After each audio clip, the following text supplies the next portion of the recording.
Hello, welcome to my channel. 1960s ಅಲ್ಲಿ ಬರ್ತಿರೋ ಒಂದು ಸಿನಿಮಾ 1970 ನಲ್ಲಿ ಡಿಫ್ರೆಂಟ್ ಆಯ್ತು. 80s ಅಲ್ಲಿ ತಿರ್ಗಾ ಬೇರೆ ತರ ಆಯ್ತು. 90s ಅಲ್ಲಿ ಬೇರೆ ತರ ಆಯ್ತು. 2000 ಅಂತೂ ಕೇಳಲೇಬೇಡಿ. 60s 2000 ಅಜ್ಜಾಂತರವಾಗಿರೋಂಥ ಒಂದು ಡಿಫ್ರೆನ್ಸಸ್ ಇದೆ ಮೂವೀಸ್ ಅಲ್ಲಿ.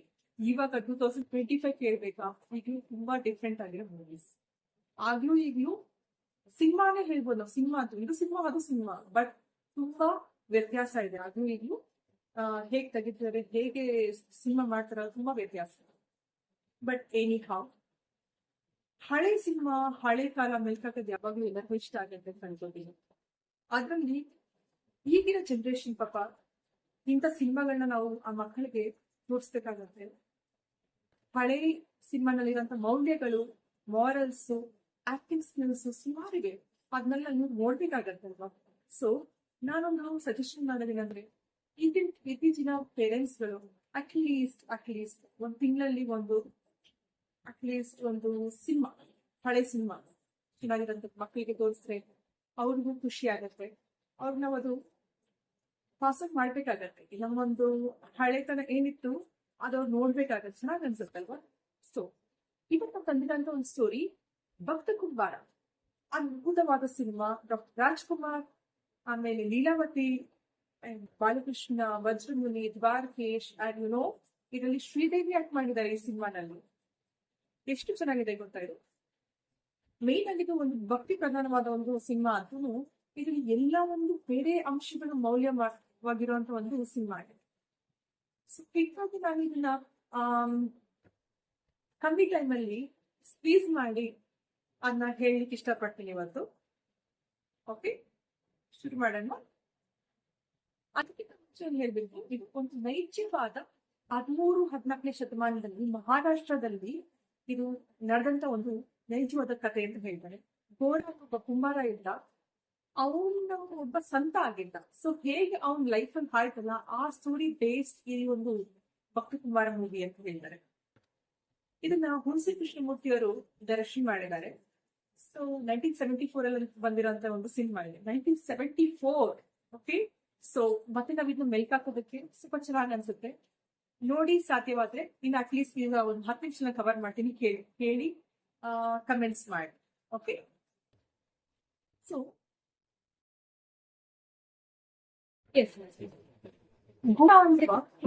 ಒಂದು ಹಳ್ಳಿನಲ್ಲಿ ತನ್ನ ಹೆಂಡತಿ ಜೊತೆನಲ್ಲಿ ಆರಾಮಾಗಿ ವಾಸ ಮಾಡ್ಕೊತಾರೆ. ಬಡ ಇದೆ, ಬಡತನ ಇದ್ರು ಅವ್ರು ಮಾಡೋ ಕೆಲಸ ವೃತ್ತಿ ಮೇಲೆ ಅಷ್ಟೇ ಒಂದು ಇಷ್ಟದೇ ಒಂದು ಅಪಾರವಾದ ಒಂದು ನಂಬಿಕೆ, ವಿಠಲನ್ ಮೇಲಿರೋಂಥ ಒಂದು ನಂಬಿಕೆನೇ ಒಂದು ಈ ಸಿನಿಮಾ ಬೇಸ್ ಅಂತ ಹೇಳ್ಬೋದು. ಸೊ ತುಳಸಿ ಬಂದು ಗಂಡವೇ ತುಂಬಾ ಪ್ರೀತಿ, ಆದ್ರೆ ಆಗಾಗ ಸಿಕ್ಕು ಬರ್ತಿರತ್ತೆ. ಯಾಕಂದ್ರೆ ಮನೆ ಕೆಲ್ಸಗಳಲ್ಲಿ ಅವರು ಅಷ್ಟೊಂದು ಗಮನ ಹರಿಸೋದಿಲ್ಲ, ಜಾಸ್ತಿ ದೇವ್ರ ಮೇಲೆ ಭಕ್ತಿ, ಆ ಭಜನೆಯನ್ನ ಮುಳುಗ್ಬಿಟ್ಟಿರ್ತಾರೆ ಅಂತೇಳಿ ಸ್ವಲ್ಪ ಕಂಪ್ಲೇಂಟ್ ಮಾಡ್ತಿರ್ತಾರೆ. ಹಾಗಾಗಿ ಅವ್ರಿಗೊಂದು ಮುದ್ದಾದ ಒಂದು ಗಂಡು ಮಗು ಇರುತ್ತೆ. ಸೊ ಆ ಮಗುಗೆ ಒಂದ್ ವರ್ಷ ಹುಟ್ಟುಹಬ್ಬ ಮಾಡ್ಬೇಕು ಅಂತ ಅನ್ಕೋತಾರೆ. ಇವ್ರ ವೃತ್ತಿ ಹೆಣ್ಣಲ್ಲಿ ಕುಂಬಾರ ಅಂತ ಮಡಕೆ ಮಾಡೋದೇ ಅವ್ರ ಕೆಲಸ. ಸೊ ಈ ಮಣ್ಣು ತಗೊಂಬರೋದು, ಹಸಿ ಮಣ್ಣು ತಂದು ಅದನ್ನ ಹದ ಮಾಡಿ ಮತ್ತೆ ಅದನ್ನ ಮಡಕೆ ಮಾಡೋದು, ಸುಡೋದು, ತಗೊಂಡೋಗಿ ಮತ್ತೆ ಸಂತೆನಲ್ಲಿ ಮಾರಿ ಬಂದ ದುಡ್ಡಲ್ಲಿ ಮತ್ತೆ ಸಂಸಾರ ಮಾಡೋದು, ಇದು ಅವರು ಒಂದು ದಿನನಿತ್ಯ ಒಂದು ಕೆಲಸ ಆಗಿರುತ್ತೆ. ಮತ್ತಿನ ಏನಾಗುತ್ತೆ, ತುಳಸಿ ಅವರು ಮಗುನ ಅವ್ರ ಪಡಸಾಲೆ, ಮನೆ ಹೊರಗಡೆ ಇರೋಂಥ ಒಂದು ಪಡಸಾಲೆ ಮೇಲೆ ಮಲಗಿಸಿ ಗಂಡನ್ ಹೇಳ್ತಾರೆ, ನಾವ್ ಸ್ವಲ್ಪ ಆಚೆ ಹೋಗಿ ಬರ್ತೀನಿ, ಸ್ವಲ್ಪ ಮಗು ನೋಡ್ಕೊಳ್ಳಿ, ಗಮನ ಇಡಿ, ಆ ಕಡೆ ಮಲಗಿದಾನೆ, ಹುಷಾರು ಅಂತ ಹೇಳೋಗ್ತಾರೆ. ಸರಿ ಅಂತ ಪಾಪ ಆಬ್ವಿಯಸ್ ಆಗಿ ತಂದೆಯಾಗಿ ಅವ್ರಿಗೂ ಆ ಮಗು ಮೇಲೆ ಅಷ್ಟೇ ಪ್ರೀತಿ ಇರುತ್ತೆ. ಹಿಂಗೇನ್ ಮಾಡ್ತಾರೆ, ಅವ್ರ ಕೆಲಸ ಅದು ಮುಳುಗ್ಬಿಡ್ತಾರೆ. ಸೊ ಮಣ್ಣು ಹದ ಮಾಡಕ್ಕೆಲ್ಲ ಹಾಕೊಂಡು ಅದು ಹದ ಮಾಡ್ಕೊಂತ ಇರ್ಬೇಕಾದ್ರೆ ಭಕ್ತಿ ಎಷ್ಟು ಇದಾಗ್ಬಿಡತ್ತಂದ್ರೆ, ಅವ್ರು ಹಾಡ್ ಹೇಳ್ಕೊಂಡು ಆ ಭಜನೆ, ದೇವ್ರ ಭಜನೆ ಧ್ಯಾನ ಮಾಡಿ ಕಂಪ್ಲೀಟ್ ಆಗಿ ಆ ಧ್ಯಾನದಲ್ಲಿ ಮುಳುಗೋಗ್ಬಿಡ್ತಾರೆ. ಮುಳುಗಿ ಅದನ್ನ ಹಾಲಲ್ಲಿ ಅದನ್ನ ಹದ ಮಾಡ್ತಾ ತುಳಿತಾ ಇರ್ತಾರೆ ಆ ಮಣ್ಣನ್ನ. ಆಗುತ್ತೆ, ಆ ಮಗುಗೆ ಪಾಪ ನಿದ್ದೆಯಿಂದ ಎಚ್ಚರಿಕೆ ಆಗ್ಬಿಡತ್ತೆ. ಎಚ್ಚರಿಕೆಯಾಗಿ ಹತ್ಕೊಂಡದು ಹಾಗೆ ತೆರಳ್ಕೊಂಡ್ ಬರುತ್ತೆ. ಮಗು ಬಂದು ಅಪ್ಪನ ಕಾಲ ಇಟ್ಕೊಳತ್ತೆ. ಅವ್ನ ಗೋರ ಏನಾಗಿರುತ್ತೆ, ತುಂಬಾ ದೇವ್ರ ಒಂದು ಧ್ಯಾನದಲ್ಲಿ ಮುಳುಗ್ಬಿಟ್ಟಿರೋದ್ರಿಂದ ಆ ಗಮನ ಬರೋದಿಲ್ಲ, ಎಚ್ಚರ ಆಗೋದಿಲ್ಲ. ತುಳಿತಾ ಇರ್ತಾನೆ, ಹಾಡು ಭಜನೆ ದೇವ್ರ ಮೇಲೆ ಧ್ಯಾನ ಮಾಡ್ಕೊಂಡು ತುಳಿತಾ ತುಳಿತಾ ತುಳಿತಾ ಮಗು ಕೆಳಗೆ ಬಿದ್ಬಿಟ್ಟು ಗೊತ್ತಿಲ್ದಂಗೆ ಆ ಮಗು ಮೇಲೆ ಆ ಕಾಲಿ ತುಳಿತಾ ಮಾಡಿ ಅದು ಮಗು ಇರೋದು. ಹೆಂಡತಿ ತುಳಿಸಿ ವಾಪಸ್ ಬರ್ತಾರೆ, ಎಲ್ಲಿ ಮಗು ನೋಡ್ತಾರೆ, ಆ ಪಡ್ಸಲೆ ಮೇಲೆ ಇಲ್ಲ. ಏನಾಯ್ತು ಮಗು ಅಂತ ಆ ಕಡೆ ಈ ಕಡೆ ನೋಡ್ತಾರೆ, ನೋಡಿದ್ರೆ ಕಾಲ್ ಕೆಳಗಿದೆ, ಗಂಡನ ಕಾಲ್ ಕೆಳಗೆ ಆ ಮಗು ಸತ್ತಿರೋದು. ಅದ್ ಬಟ್ಟೆ ಆ ಮಂಡಲ್ನೆಲ್ಲ ಬಿಡಾಕ್ಬಿಟ್ಟಿರ್ತದೆ, ಮಗು ಜಾಮ್ ಆಗ್ಬಿಟ್ಟಿರೋದು. ಆಗ ಅದ್ ನೋಡಂತ ತುಳಸಿಗೆ ತುಂಬಾ ಕಷ್ಟ ಆಗತ್ತೆ.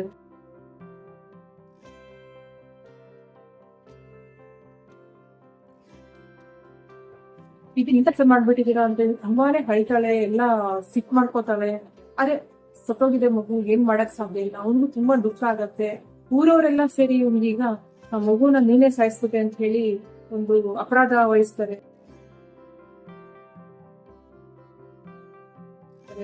ಸೊ ಇದೆಲ್ಲ ಆದ್ರೂ ಅವ್ರಿಗೆ ದೇವರ ಮೇಲೆ ಒಂದು ಭಕ್ತಿ ಬಿಟ್ಟು ಯಾಕೆ ಹಿಂಗ್ ಮಾಡಿಸ್ತೇವೆ ಇದೆಲ್ಲ ನನ್ನ ಕೈಯಿಂದ ಅಂತ ಅವ್ರಿಗೆ ಬೇಜಾರಾಗತ್ತೆ. ಆಮೇಲೆ ಅದೇ ಸಮಯದಲ್ಲಿ ಹೆಂಡತಿಗೆ ಸಾಂತ್ವನ ಹೇಳಕ್ಕೆ ಅಂತ ಹೋದ್ರೆ ಹೆಂಡತಿನ ಸಾಂತ್ವನ ಮಾಡಕ್ ಹೋಗ್ತಾರೆ. ಆಗ ಮುಟ್ಬೇಡಿ, ವಿಠಲನ ಮೇಲೆ ಆಣೆ ಅಂತ ಅನ್ಬಿಡ್ತಾಳೆ ಹೆಂಡತಿ. ವಿಠಲನ ಮೇಲೆ ಆಣೆ ಅಂತ ಹೇಳಿದ ತಕ್ಷಣ ಘೋರ ಬಂದು ದೇವರ ಮೇಲೆ ಆಣೆ ಮಾಡಿದ್ಮೇಲೆ ಇನ್ನ ನಾನಿನ್ನ ಮುಟ್ಟಲ್ಲ ಅಂತ ಹೇಳಿ ಶಬ್ದ ಮಾಡ್ಕೊಂಡ್ಬಿಡ್ತಾರೆ. ಸೊ ಅದನ್ನ ಪಾಲಿಸ್ಬೇಕಾಗತ್ತಲ್ಲ, ಅವರು ದೇವರ ಅವ್ರ ಮೇಲೆ ಆಣೆ ಮಾಡಿದ್ಮೇಲೆ ಅವ್ರು ಪಾಲಿಸ್ಬೇಕಾಗತ್ತೆ. ಸೊ ಹಾಗಾಗಿ ಇನ್ನು ಮುಂದೆ ನಮ್ಗೆ ನೆಕ್ಸ್ಟ್ ಇವಾಗ ಇನ್ನೊಂದು ಮಗು ಹಾಕ್ಬೇಕಾದ್ರೆ ಹೇಗೆ ಅಥವಾ ನಮ್ಮ ಸಂತತಿ ಬೆಳಿಬೇಕಾದ್ರೆ ಹೇಗೆ ಅಂತ ಅಂದ್ಬಿಟ್ಟು ತುಂಬಾ ದುಃಖ ಆಗುತ್ತೆ. ಲೀಲಾವತಿಗೂ ಆಯ್ತು, ಮತ್ತೆ ಅಂದ್ರೆ ತುಳಸಿ ಮತ್ತೆ ಘೋರ ಅವರಿಬ್ಬರಿಗೂ. ಆ ಸಮಯದಲ್ಲಿ ತುಳಸಿ ಇಬ್ರು ತಂಗಿ ಇರ್ತಾಳೆ, ಅವಳು ಮಂಜು ಅಂತ ಹೇಳಿ. ಅವ್ರ ತಂದೆ ಹೋಗಿ ತುಳಸಿ ಕೇಳ್ತಾಳೆ, ಅಪ್ಪ ನೀನ್ ನನ್ ಏನ್ ಹೇಳ್ಬಿಟ್ಟು ಮಾಡ್ತೀಯಾ ಹೀಗೆ ಅಂತ. ಅವ್ರ ಅಪ್ಪನ್ ಹೇಳಿ ಸ್ವಲ್ಪ ಕನ್ವಿನ್ಸ್ ಮಾಡ್ತಾಳೆ. ಯಾಕಂದ್ರೆ ಎರಡನೇ ಆಲ್ರೆಡಿ ಹೆಂಡತಿ ಬದುಕಿರುವಾಗ ಇನ್ನೊಂದ್ ಮಗಳಿಗೆ ಕೊಡೋದು ಅವ್ರ ತಂದೆಗೆ ಇಷ್ಟ ಇರಲ್ಲ. ಆದ್ರೂ ಅವಳು ಅವ್ರಿಗೆ ಸ್ವಲ್ಪ ಒಪ್ಸಿ ಮದುವೆ ಮಾಡಕ್ಕೆ ಅಂತೇಳಿ ಟೀಮ್ ಮಾಡ್ಕೊತಾರೆ. ಆಗೇನಾಗತ್ತೆ, ಘೋರ ಬಂದು ಒಪ್ಬೇಕಲ್ಲ, ತಾನು ಮದ್ವೆ ಆಗಕ್ಕೆ ಇಷ್ಟಪಡಲ್ಲ. ಮತ್ತೆ ಹಾಗೆ ಮಂಜುಗೂ ಒಪ್ಸ್ಬೇಕಾಗತ್ತೆ. ಅವನ್ನೆಲ್ಲ ಒಪ್ಸೋದಕ್ಕೆ ಮತ್ತೆ ಏನ್ ಮಾಡ್ತಾಳೆ ತುಳಸಿ, ಯಾವ್ದಕ್ಕೆ ವಿಠಲ ಸರಿ ವಿಠ ಮೇಲೆ ಆಣೆ ಹೇಳ್ತೀನಿ, ವಿಧಿ ನಂಗೆ ಘೋರ ಮದ್ವೆ ಆಗ್ಬೇಕಾಗತ್ತೆ. ಮತ್ತೆ ಯಾರು ಹೆಂಡತಿ ತಂಗಿ ಮದ್ವೆ ಆಗ್ಬೇಕಾಗತ್ತೆ ಮಂಜು.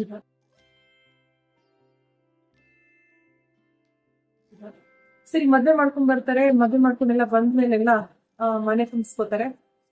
ಆಗ ಏನಾಗತ್ತೆ, ಈ ತುಳಸಿ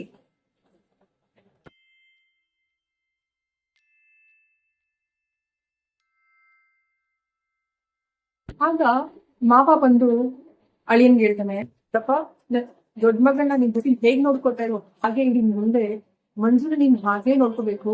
ಅದ್ನೆಲ್ಲ ನೀನ್ ಒಂದ್ ಕಣ್ಣಿಗೆ ಸುಣ್ಣ, ಒಂದ್ ಕಣ್ಣಿಗೆ ಬೆಣ್ಣೆ ಅಂತ ನಾನು ಮಾಡಿದ್ರೆ ವಿಠಲನ ಮೇಲೆ ಆಣೆ ಅಂತ ಅನ್ಬಿಡ್ತಾರೆ.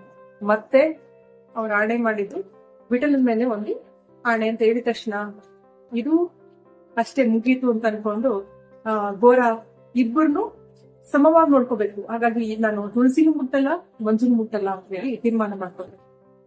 ತಂಗಿ ಬಾಳ್ನ ಹೀಗ್ ಮಾಡ್ಬಿಟ್ನಲ್ಲ ಅಂತೇಳಿ ತುಳಸಿಗೆ ತುಂಬಾ ಬೇಜಾರಾಗುತ್ತೆ. ಆ ಸಮಯದಲ್ಲಿ ಇವಾಗ ಈ ಕಡೆ ತುಳಸಿ ಈ ಕಡೆ ಮಂಜು ಇಬ್ರು ದಿನ ಕಣ್ಣೀರ್ ಹಾಕೊಂಡು ಸರಿ ಒಂದ್ ದಿವಸ ಮಾಡಕ್ಕೋಸ್ಕರ ಹಾಲು ಉಂಡಿ ಹಾಲೇನು ಹೊತ್ತಕ್ ಹೋಗ್ತಾರೆ. ಹೊತ್ತಕ್ ಹೋಗಿದ ತಕ್ಷಣ ಏನಾಗತ್ತೆ, ಗಿಡದ ಮೇಲೆ ಮಾಡಿ ನಾನು ಬಿಟ್ಟಿದ್ದೀರಾ ಅಂತ ಹೇಳಿ ಏನ್ತಾನೆ ಘೋರ ಎರಡು ಕೈನು ತಾನು ಎರಡು ಕೈನಂಗ್ ಆಗ್ಬಿಡುತ್ತೆ. ಇವಾಗ ಅವರು ಕೆಲಸ ಮಾಡ್ಲಿಕ್ಕೆ ಆದ್ಮೇಲೆ ಅವಲಂಬನೆ ಆಗ್ಬೇಕಾಗತ್ತೆ. ಅಲ್ಲಿ ಬರ್ತಾರೆ ಒಬ್ಬ ಅವ್ರಿಗೆ ಸಹಾಯ ಮಾಡಕ್ಕೆ ಅಂತ ಹೇಳಿ ಒಬ್ಬ ಬರ್ತಾರೆ. ಅವ್ರು ಯಾರು ಅಂದ್ರೆ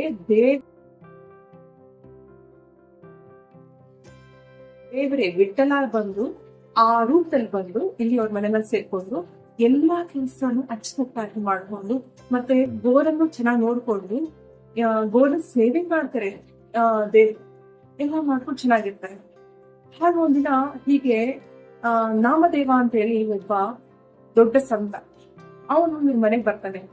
ಸೊ ಇವ್ರ ಮನೆಗ್ ಬಂದಾಗ ಇವರೆಲ್ಲಾನು ಸೇರಿಸಿ ಭಜನೆ ಎಲ್ಲ ಮಾಡಿ ಆಮೇಲೆ ದೇವನಾಮ ಹಾಡಿ ಆ ನಾಮದೇವನಲ್ಲೇ ಒಂದೇನೋ ಒಂದು ಕೊರತೆ ಇದೆ ಅಂತ ಹೇಳ್ತಾರೆ.